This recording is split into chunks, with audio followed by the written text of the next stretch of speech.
নমস্কাৰ সকলোকে স্বাগতম জনাইছো আসাম কেৰিয়াৰ পইণ্ট ইউটিউব চেনেলটোলৈ বন্ধুসকল আজিৰ ভিডিঅ'টোত আমি আপোনালোকৰ আগন্তুক অহা 13 জুলাই তাৰিখে অনুষ্ঠিত হ'ব লগা ডিএলএড পিটি এক্সামৰ বাবে সহায়ক হোৱাকৈ এটা আসাম জিঅ'গ্ৰাফিৰ ক্লাছ লৈছো তো ইয়াতে আমি আসাম জিঅ'গ্ৰাফিৰ কেইটামান মোষ্ট ইম্পৰ্টেন্ট কোৱেশ্চন চাম যিকিটা আপোনালোকৰ এক্সামৰ বাবে অতিকৈ হেল্পফুল হ'ব হেহে ভিডিঅ'টো স্কিপ নকৰিব আৰু হেকলৈকে চাই থাকিব তো ইয়াৰ আগতে আমি হিষ্ট্ৰী তাৰপিছতে সোশ্যাল ষ্টাডিজৰ মেথছৰ ৰিজনিংৰ বা এনভাইৰনমেন্ট সায়েন্সৰ সকলোবিলাক ভিডিঅ' আপলোড কৰিছো যদি আপোনালোকে চোৱা নাই তেনেহলে ডেসক্ৰিপচনত দিয়া লিংকৰ পৰা হেকিটা চাই ল'ব পাৰিব আৰু ইয়াতে আপোনালোক আৰু এটা কথা জনাই থওঁ যিহেতু আপোনালোকৰ এক্সামটো 13 জুলাই তাৰিখে অনুষ্ঠিত হ'ব সকলোৱে ডেটটো গম পাইছে তো এতিয়া কিন্তু আৰু বেছি সময় আপোনালোকৰ হাতত নাই এক মাহমান সময় মাত্ৰ আপোনালোকৰ হাতত আছে তো এতিয়াৰ পৰা যদি ভালদৰে প্ৰিপাৰেচন নকৰে তেতিয়াহলে গোটেই সিলেবাসটো কমপ্লিট কৰিব নোৱাৰিব তো এতিয়াৰ পৰা ভালদৰে লাগি যাওক আৰু যদি আপোনালোকৰ সিলেবাস মতে সকলো নোটছ বিলাক লাগে তেনেহলে আমাক এই নম্বৰটোত এতিয়া হোৱাটছএপত মেছেজ কৰিব 8133840965 এই নম্বৰটোত আমাক হোৱাটছএপত মেছেজ কৰি নোটছ বিলাক লৈ ল'ব তো কেৱল 99 ত আমি সকলো নোটছ আপোনালোকক দি দিম ঠিক আছে গোটেই কিটা সাবজেক্টৰ নোটছ কেৱল 99 ত পাই যাবগে তো বলক দেৰি নকৰ কোৱেশ্চন কিটা চাও ফাৰ্স্ট কোৱেশ্চন কি দিছে how many states does Assam share its inter state boundary with অসমে আন্তঃৰাজ্যিক সীমা কিমানখন ৰাজ্যৰ হৈতে ভাগ বতৰা কৰে ঠিক আছে অসমে কিমানখন ৰাজ্যৰ হৈতে আন্তঃৰাজ্যিক সীমা ভাগ বতৰা কৰে 4খন হ'ব 5খন হ'ব 7খন হ'ব নে 6খন হ'ব তো এইটো হ'ব অপচন সি 7 ঠিক আছে 7খন ৰাজ্যৰ হৈতে সীমা ভাগ বতৰা কৰে প্ৰথম ধৰক মই ৰাজ্যখন কৈ দিছো ওয়েষ্ট বেংগল হয় পশ্চিম বংগ অৰুণাচল প্ৰদেশ মেঘালয় ত্ৰিপুৰা নাগালেণ্ড মণিপুৰ আৰু মিজোৰাম এই 7খন ৰাজ্যৰ হৈতে আন্তঃৰাজ্যিক সীমা ভাগ বতৰা কৰে Next question, how many districts of Assam share boundaries with international border? অসমৰ কিমানখন জিলাই আন্তঃৰাষ্ট্ৰীয় সীমান্তৰ হৈতে সীমাৰেখা ভাগ কৰে ঠিক আছে কিমানখন জিলাই সুধিছে আমাক যে আন্তঃৰাষ্ট্ৰীয় সীমান্তৰ হৈতে সীমা ভাগ কৰিছে সো এইটো হ'ব অপচন ডি আমাৰ 8খন ঠিক আছে সেইখন হৈছে ধুবুৰী বাক্সা চিৰাং কোকৰাঝাৰ উদালগুৰি সাউথ সালমৰা মনকাছাৰ কৰিমগঞ্জ আৰু কাছাৰ তো এই কিখন জিলাই আন্তঃৰাষ্ট্ৰীয় সীমা ভাগ বতৰা কৰে Next question, Assam share longest boundary with which state? অসমে কোনখন ৰাজ্যৰ হৈতে সৰ্বাধিক দীঘলীয়া সীমা ভাগ কৰে তো ইয়াৰ কাৰেক্ট আনসাৰটো হ'ব অপচন ডি মেঘালয় ঠিক আছে মেঘালয়ে 884.9 কিলোমিটাৰ আটাইতকৈ দীঘল মেঘালয় অসমে মেঘালয়ৰ হৈতে 884.9 কিলোমিটাৰ সীমা ভাগ বতৰা কৰে Next question, Assam share its international boundaries with অসমে নিজৰ আন্তঃৰাষ্ট্ৰীয় সীমাৰেখা ভাগ কৰে আন্তঃৰাষ্ট্ৰীয় সুধিছে অৰ্থাৎ বেলেগ দেশৰ হৈতে তো এই কোন কেখন হয় সো ইয়াৰে ভিতৰতে কাৰেক্ট আনসাৰটো হ'ব option C Bhutan and Bangladesh অসমে ভুটান আৰু বাংলাদেশ এই দুইখন দেশৰ হৈতে আন্তঃৰাষ্ট্ৰীয় সীমা ভাগ কৰে next question what is the total area of Assam অসমৰ মুঠ মাটিকালি কিমান হয় তো এইটো হ'ব অপচন বি 78438 স্কয়াৰ কিলোমিটাৰ ঠিক আছে 78438 square kilometre next question How much percent of the Indian landmass is covered by the state of Assam? অৰ্থাৎ ভাৰতৰ ভূখণ্ডৰ কিমান শতাংশ অসম ৰাজ্যই সামৰি লৈছে ঠিক আছে ভাৰতৰ ভূখণ্ডৰ কিমান শতাংশ অসমে আগুৰি আছে সো ইয়াৰে শুদ্ধ উত্তৰটো হ'ব অপচন বি 2.39% ঠিক আছে 2.39% অসমে আগুৰি আছে Next question, Baksa district of Assam was created from the parts of which of the following district? Baksa জিলাটো অসমৰ যিখন বাক্সা জিলা সেই জিলাখন তলত উল্লেখ কৰা কোন কেইখন জিলাৰ অংশৰ পৰা সৃষ্টি হৈছিল ঠিক আছে কোন কেইখন জিলাৰ পৰা বাক্সা জিলাখন সৃষ্টি হৈছিল তো এইটো হ'বগে option A Barpeta Nalbari and Kamrup ঠিক আছে বৰপেটা নলবাৰী আৰু কামৰূপ এই তিনিখন জিলাৰ পৰা বাক্সা জিলাখন সৃষ্টি হৈছিল next question in Tibet the river Brahmaputra is known as তিব্বতত ব্ৰহ্মপুত্ৰ নদীক কি নামেৰে জনা যায় ইম্পৰ্টেন্ট কোৱেশ্চন হয় তো এইটো হ'বগে অপচন বি সাংপু ঠিক আছে তিব্বতত ব্ৰহ্মপুত্ৰ নদীখনক সাংপু নামেৰে জনা যায় next question Panidihing bird century is located in which of the following district of Assam তো চাওক অসমৰ কোনখন জিলাত পানীদিহিং অভয়াৰণ্যখন অৱস্থিত ঠিক আছে কোনখন জিলাত হ'ব যোৰহাট হ'ব নে গোলাঘাট হ'ব নে শিৱসাগৰ হ'ব নে ধেমাজি হ'ব তো ইয়াৰে শুদ্ধ উত্তৰটো হ'ব অপচন সি শিৱসাগৰ মনত ৰাখি থব শিৱসাগৰ জিলাত পানীদিহিং চৰাই অভয়াৰণ্যখন আছে next question Kamrup metropolitan district was created by bifurcating the old Kamrup district in the year অৰ্থাৎ কোন চনত পুৰণি কামৰূপ জিলাখনক দুভাগ কৰি কামৰূপ মহানগৰ জিলাৰ সৃষ্টি কৰা হৈছিল ঠিক আছে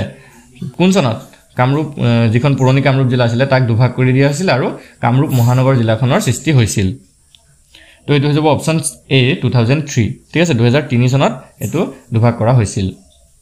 next question how many national parks are there in Assam অসমত কিমানখন ৰাষ্ট্ৰীয় উদ্যান আছে তো বৰ্তমান সময়ত অসমত 8খন আছে তো অপচন ডি টো হৈ যাবগে correct answer next question in which year Kaziranga Wildlife Sanctuary was elevated to a national park কোন বছৰত কাজিৰঙা বন্যপ্ৰাণী অভয়াৰণ্যক ৰাষ্ট্ৰীয় উদ্যানলৈ উন্নীত কৰা হৈছিল তো ইয়াৰে শুদ্ধটো হৈ যাব অপচন এ 1974 ত নেক্সট কোৱেশ্চন গৰমপানী Wildlife Sanctuary is located in which of the following district of Assam গৰমপানী বন্যপ্ৰাণী অভয়াৰণ্য অসমৰ তলৰ কোনখন জিলাত অৱস্থিত ঠিক আছে গৰমপানী অভয়াৰণ্যখন কোনখন জিলাত অৱস্থিত তো এটো হৈ যাবগে অপচন এ কাৰ্বি আংলং জিলাত অৱস্থিত next question which of the following town of Assam is also known as the Manchester of Assam অসমৰ তলৰ কোনখন চহৰক অসমৰ মানচেষ্টাৰ বুলিও জনা যায় তো কোনখন জিলাক জনা যায়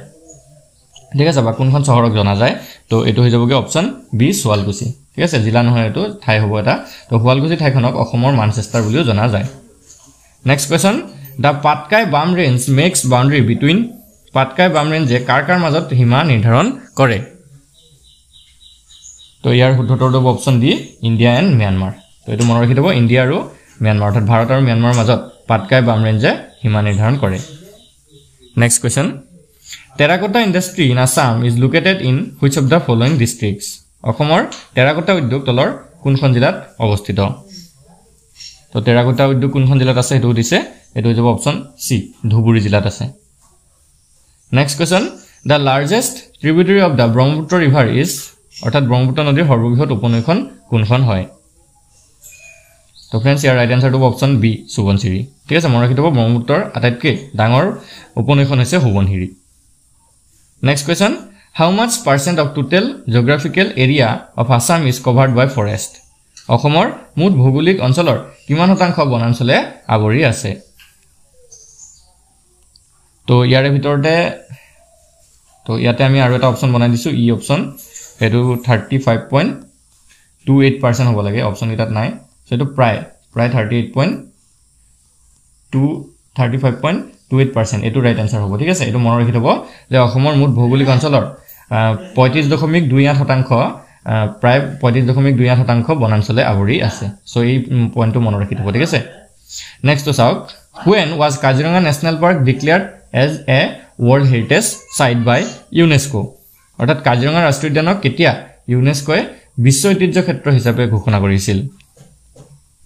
তো এটো অপচন বি 1985 ত ঠিক আছে 1985 চনত next question wild horses are found in which of the following national parks of Assam অসমৰ তলৰ কোনখন ৰাষ্ট্ৰীয় উদ্যানত বনৰীয়া ঘোঁৰা পোৱা যায় ঠিক আছে কোনখন ৰাষ্ট্ৰীয় উদ্যানত বনৰীয়া ঘোঁৰা পোৱা যায় তো এটো হ'ব অপচন এ ডিব্ৰু-চৈখোৱা ৰাষ্ট্ৰীয় উদ্যানত next question which country is located to the north of Assam ঠিক আছে অসমৰ উত্তৰ দিশত কোনখন দেশ অৱস্থিত তো ইয়াতে কান্ট্ৰি বুলি সুধিছে দেশ বুলি সুধিছে তো এখন হৈ যাবগে আমাৰ অপচন বি ভুটান ঠিক আছে ভুটান দেশখন অসমৰ উত্তৰ দিশত অৱস্থিত next question which state does not border Assam কোনখন ৰাজ্য অসমৰ সীমাত নাই তো এই ৰাজ্যখন এই চাৰিখনৰ ভিতৰত এখন আমাৰ অসমৰ সীমাত নাই তো সেইখন হৈ যাবগে অপচন সি সিকিম নেক্সট তো চাওক how many districts are there in the Barak valley তো বৰাক উপত্যকাত কিমানখন জিলা আছে আমাক দিছে তো এটো হ'বগে অপচন এ 3 ঠিক আছে বৰাক উপত্যকাত তিনিখন জিলা আছে কাছাৰ হাইলাকান্দি আৰু Karimganj next question which is the largest district of Assam অসমৰ সৰ্ববৃহৎ জিলা কোনখন হয় ঠিক আছে অসমৰ আটাইতকৈ ডাঙৰ জিলা যদি সুধে আমাক কোনখন হ'ব তো এটো হ'বগে অপচন সি কাৰ্বি আংলং ঠিক আছে মাটিকালি ফালৰ পৰা যদি চাবলৈ যাওঁ কাৰ্বি আংলংখন হৈছে আটাইতকৈ ডাঙৰ জিলা next question which district is located in the middle of the Plateau region of Assam অৰ্থাৎ অসমৰ মালভূমি অঞ্চলৰ মাজত কোনখন জিলা অৱস্থিত মালভূমি অঞ্চলৰ মাজত কোনখন জিলা অৱস্থিত এটো হ'ব অপচন বি হুজাই জিলাখন next question what divides Karbi Anglong into two parts Karbi Anglongক কিহে দুটা ভাগত বিভক্ত কৰিছে তো ইয়াৰ ভিতৰতে কাৰেক্ট আনসাৰটো অপচন ডি কপিলি ৰিভাৰ ঠিক আছে কপিলি নৈখনে কাৰ্বি আংলংখনত দুভাগ কৰিছে next question how many districts are there in Brahmaputra valley Brahmaputra উপত্যকাত কিমানখন জিলা আছে তো এখন হ'ব অপচন সি 30 ঠিক আছে 30খন জিলা আছে next question in how many types can the natural geography of Assam be divided অৰ্থাৎ অসমৰ প্ৰাকৃতিক ভূগোল কিমানটা প্ৰকাৰৰ ভাগ কৰিব পাৰি ঠিক আছে প্ৰাকৃতিক ভূগোলক অসমৰ প্ৰাকৃতিক ভূগোলক কেইটা ভাগত ভগোৱা হৈছে তো এইটো হ'ব অপচন বি 3 অৰ্থাৎ তিনটা ভাগত ভগোৱা হৈছে নেক্সট কোৱেশ্চন অসমৰ ভিতৰত ব্ৰহ্মপুত্ৰৰ উত্তৰপাৰৰ অন্তিমখন উপনৈ কোনখন which is the last tributary of Brahmaputra on the north bank of Assam তো এইখন হৈ যাবগে অপচন এ সোনকুচ ঠিক আছে এখন হুনকুক হয় নেক্সট আৰু লাষ্ট কোৱেশ্চনটো চাওক which is the largest tributary of Brahmaputra আটাইতকৈ ডাঙৰ উপনৈ কোনখন হয় তো এই কোৱেশ্চনটো ৰিপিট হৈছে এই কোৱেশ্চনটো আমি অলপ আগতে পাই আহিছো তো এইখন এইটো কোনটো হ'ব আপোনালোকে আনসাৰটো কমেন্টত জনাব জিয়া ভৰালি হ'ব নে ধনচিৰি হ'ব নে মানাস হ'ব নে সুবনচিৰি হ'ব অসমৰ ব্ৰহ্মপুত্ৰৰ আটাইতকৈ ডাঙৰ উপনৈ কোনখন হয় তো কমেন্ট কৰিব সকলোৱে ইয়াৰ আনসাৰটো কমেন্টত জনাব এটো কাৰণ এই ভিডিওতে আমি এই কোৱেশ্চনটো এবাৰ ডিসকাস কৰি আহিছো আৰু যদি আজি ভিডিওটো ভাল লাগিলে তেতিয়া ভিডিওটো লাইক কৰি দিব চেনেলটো সাবস্ক্ৰাইব কৰি দিব কাৰণ ডিএলএটৰ সম্পূৰ্ণ প্ৰিপাৰেচন আমি ইয়াতে আপোনালোকক কৰাই দিম আৰু যদি হে নোটছখিনি লাগে বা পিডিএফ নোটছ বিলাক লাগে সিলেবাস অনুসৰি ডিএলএটৰ তো এই নম্বৰটোত আমাক এতিয়া হোৱাটছআপত মেছেজ কৰিব 8133840965 ইয়াতে আমাক মেছেজ কৰি জনাই দিব যে ডিএলএটৰ নোটছ বিলাক লাগে তো কেৱল 99ত আমি সকলো বিলাক নোটছ আপোনালোকক পিডিএফ নোটছ আপোনালোকক দি দিম ধন্যবাদ